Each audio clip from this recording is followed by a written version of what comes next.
Hey guys, welcome back. Today we're going to be doing another budget video for the Warlock, and this time it's the counterpart, the water skill, the Jack Frost, and also the counterpart Grace set from the Grace Crimson robe set. This is the Grace Frost robe set, still from episode 70.1, level 150 requirement, but the temporal circlet is level 170 required.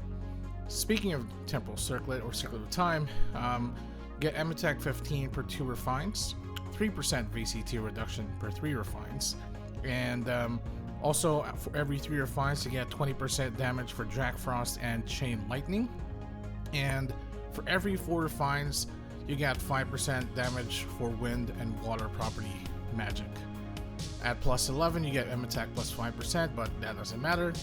We have luck plus 1 and temporal jewel int level 1. Heal effectiveness 1%, M attack 2 per 2 refines, and M attack 1% per 5 refines. And Licton blue card here, M attack 10, water property magic 5%, and at plus 9 you get additional 5% water property magic damage. Now the only OCP on the build is the Phantom Ears. Increase magic damage to all sizes by 10%, 5% resistance to players, immunity to sleep, and if intensification is at level 5 you have 100% FCT reduction of Jack Frost, which is very important, and cooldown reduction of intensification by 80 seconds. Now in recognized spells level 5 you get 15% ACD reduction, which is always good. And we have the Weakened Fenric card here just for the additional 25 M attack. You know, just a cheap generic heady card for M attack boost, you know.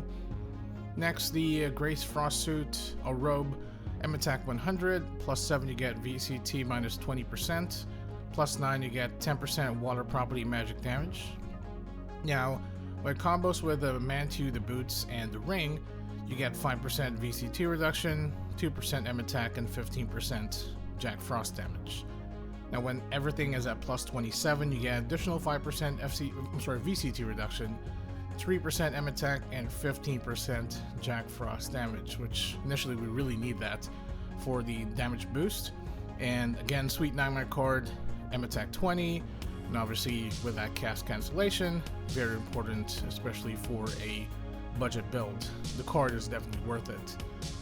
Next, the Grace Magic Mantu, 10% VCT reduction, plus 7, 5% ACD reduction, plus 9 you get 10% all elemental magic damage, which is good.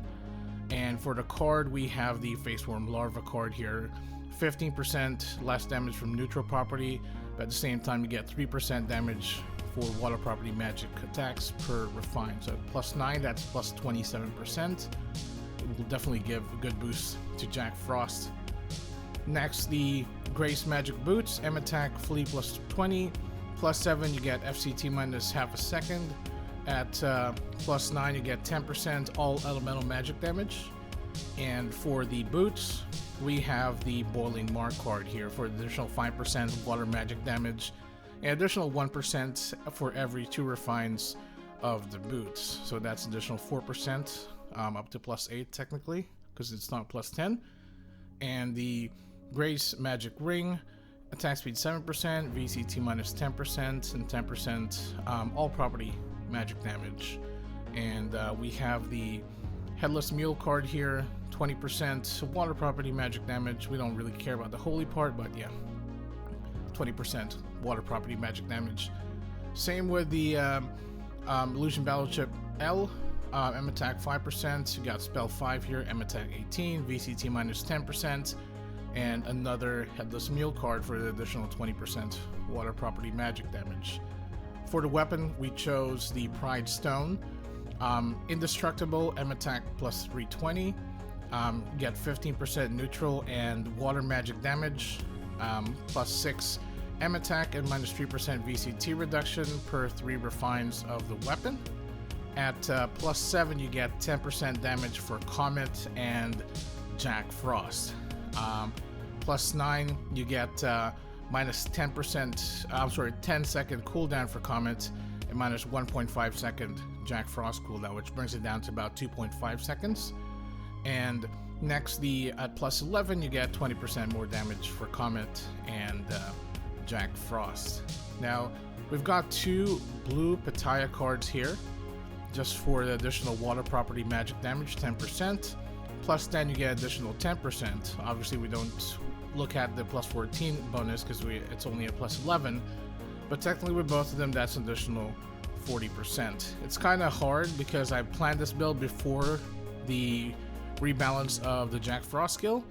But now it has a 4-second cooldown, which sort of changes everything. But, you know, still manageable, I guess. I mean, you know, what can you do? You're on a budget, right? So let's do a damage test, see how everything is. Alright, the large dummy first. We're just going to do regular attack first. 290,000. 360,000. 314, okay. 377. Let's do Mystical Amp. 506,000. 417. 532. Okay. It's not bad though, but like, yeah. Alright, next, the fire dummy so that we can get the elemental boost. 580. Okay. 455. 540. Okay. At least we're hitting 500. Let's see how much damage with Mystical Amp. About 750k. Okay, there's a bit of variation, but still hitting above 700,000, which is really good. Alright guys, there you have it, the Jack Frost build, version 1 with the gray sets. It's kind of sad because I've actually planned this build way before the rebalance. When I saw the Pride Stone on the list of sin weapons, I was like, when that comes out, I'm going to build a Jack Frost build because it's going to be awesome. It would have been awesome had the scale not been rebalanced. Now with the 4-second cooldown and it only having AoE as much compared to what it was before, yeah, would really have been nice to have the Pride Stone before the rebalance, because it would have been a lot stronger, a lot better, a lot more fun, to be fair, and would have been a great go-to budget build for the Warlocks. But obviously right now we have to suffer. But still, you know, still pretty good. If you don't mind the 2.5 second cooldown, then yeah, this build might be pretty good, you know, just for fun, to be fair. So I hope you enjoyed the video. If you like it, give it a thumbs up, subscribe to my channel, and I will see you guys next time.